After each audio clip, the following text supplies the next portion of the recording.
Ini setara dengan Qin Yichen yang menyegel sepotong waktu dan ruang. Menyegel Shen Kui dan nenek moyang klan Kaisar Ke di dalamnya. Tentu saja, ini bukan segel, tapi alat perlindungan. Dalam cahaya ruang waktu yang diselimuti kaca, Shen Kui tampak sangat ingin tahu tentang segala hal, dan menemukan bahwa segala sesuatu yang terlihat keluar sedikit terdistorsi dan kabur. Perasaan ini sangat baru, dan Qin Yichen berkata, nenek moyang pertama, sebaiknya Anda tidak mendorong Dao Wei, karena begitu Dao Wei menggerakkan dunia, Anda akan melihat bahwa ruang dan waktu yang tertutup ini bukan milik dunia yang kita tuju. Jika Heaven and Earth Avenue akan menghantam ruang dan waktu ini, rusak. Shen Kui harus diingat, tentu saja, karena leluhur kedua Kaisar Ke ada di sini, Shen Kui tidak perlu membantu. Setelah itu, Ke Tiangxuan mengeluarkan lentera lain. Itu adalah lentera yang memanggil ribuan roh heroik setelah pertempuran Tianhe pertama. Lentera itu tampaknya memiliki banyak kekuatan besar. Ke Tiangxuan memasukkan bagian waktu dan ruang itu ke dalamnya, seperti sumbu, menari perlahan. Ayo pergi. Setelah semuanya diatur, Qin Yichen memulai perjalanan lagi, dan setelah mengembara selama beberapa hari, ekspresi mantan secara bertahap berubah tak berdaya. Jika ini adalah era primordial yang sebenarnya, seharusnya ada banyak bintang di sekitarnya. Tetapi di era primordial, ras kita sudah mulai melawan dunia. Mengapa kita tidak bisa melihat nenek moyang ras kita? Qin Yichen sangat menyesal. Tetapi pada saat ini, dia melihat Ke Tiangxuan berseru, Tianxing, lihatlah. Ini sepertinya merupakan celah lain dalam ruang dan waktu. Semua orang mengikuti tatapan mereka, dan seperti yang diharapkan, mereka melihat celah dalam di langit berbintang yang tampak seperti bekas luka, menelan semua yang mereka lewati. Aku tidak tahu kemana arah retakan, kemana itu akan membawa kita.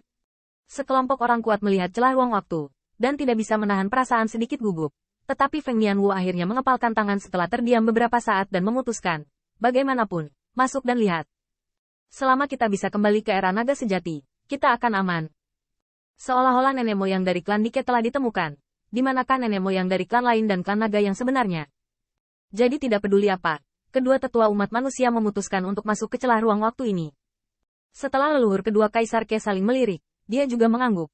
Bagaimanapun, sosok semua orang sekali lagi diliputi oleh celah yang dalam dan tak berujung. Dan Qin Yichen, yang bolak-balik melalui celah waktu dan ruang, tidak tahu bahwa dia jauh di atas benua tempat para dewa awalnya tinggal, tetapi masih hancur.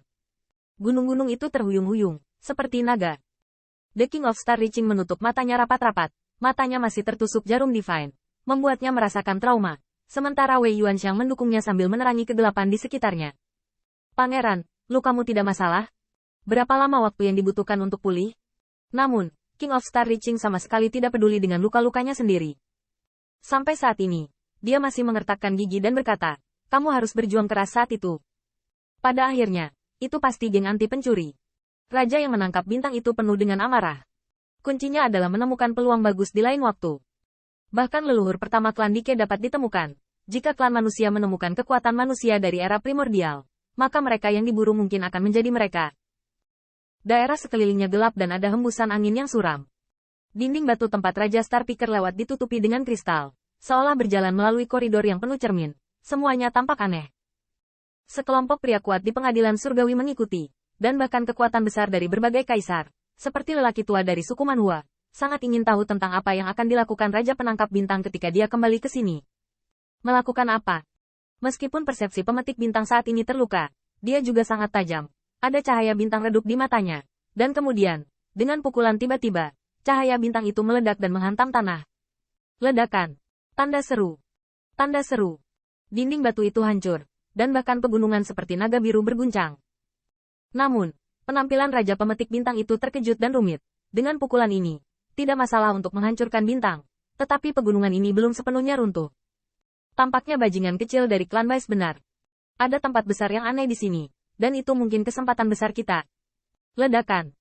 Namun, sebelum kekuatan besar para kaisar pulih, mereka melihat cahaya bintang meledak dari tangan pemetik bintang. Dan bebatuan di bawah kaki mereka juga meledak, menyebabkan mereka jatuh ke kedalaman yang tidak diketahui. Untungnya, semua pembangkit tenaga listrik adalah raksasa kaisar, jadi mereka tidak akan bingung dengan pukulan ini. Ledakan. Starry Chingking mendarat, perlahan membuka matanya, dan melihat segala sesuatu di depannya, yang membuatnya merasa terharu. Benar saja, dia menebaknya dengan benar. Ini. Aku melihat di pembuluh darah terdalam, seperti 9 meter purgatori, awan jahat melonjak, dan raungan menyeramkan yang mereka dengar sebelum terpancar dari sini. Dan sumber raungan itu adalah 3 Dao Jing di depan King of Star Picker, atau keberadaan yang disegel oleh Dao Jing. Benar saja, kami menemukan 3 kristal Tao berdiri di depan Raja Pemetik Bintang seperti itu. Dan yang mengejutkan kerumunan adalah bahwa segel di antara 3 kristal Tao ini masih raksa jahat. Selain itu, bahkan jika ketiga raksa jahat ini disegel di dalamnya, auranya sangat menakutkan, dan bahkan wajah Dao Jing dapat memiliki taring, dan mata mereka tajam. Terutama raksasa jahat di tengah jelas lebih tinggi dan lebih kuat daripada 2 lainnya, sama seperti kaisar dari raksa jahat yang tak terhitung jumlahnya yang telah disegel. Nafas itu membuat semua kaisar dan raksasa dari Yuan Tianli cemburu. Jika mereka dilepaskan, mereka bahkan mungkin tidak bisa mengalahkan raksasa jahat di zaman prasejarah ini. Ini. Wei Yuanxiang terkejut beberapa saat, tapi untungnya, Xie Luoxia disegel dalam Dao Jing, dan Dao Jing ini sangat murni. Setelah dikejutkan oleh 3 raksa jahat, Wei Yuanxiang menjadi lebih tertarik pada Dao Jing yang menyegel raksa jahat. Dao Jing sangat murni. Itu adalah pilihan terbaik untuk memadatkan kekuatan Dao. Dan pada saat ini, Dao Jing di sekitar 3 raksa jahat ada di seluruh pola Dao misterius. Pola-pola Dao itu sangat padat, seperti naga yang terbang dan tarian Phoenix, dan mereka bahkan tidak menggeliat. Bahkan setelah beberapa tahun yang tidak diketahui, mereka masih terus berubah, menekan ketiga orang kuat raksa yang jahat ini. Kekuatan besar kembali ke akal sehat mereka. Dengan hati-hati mempelajari garis Dao, dan semua menghela nafas dengan misteri di dalamnya. Jika mereka memahami di sini, mereka akan memiliki transformasi baru dalam penggunaan Dao Might. Di sini, siapa yang meninggalkan pola Dao? Kekuatan bintang, dunia, dan bumi terkondensasi di sini, berubah menjadi gunung tempat naga biru melintasi kepala dan ekor. Di bawah tanah, ia mengumpulkan kekuatan yang tak terhitung jumlahnya dan menekan 3 raksa jahat yang kuat. Seharusnya tidak ada keraguan tentang kekuatan orang kuat yang dapat menekan ketiga raksa jahat, dan mengatur semuanya.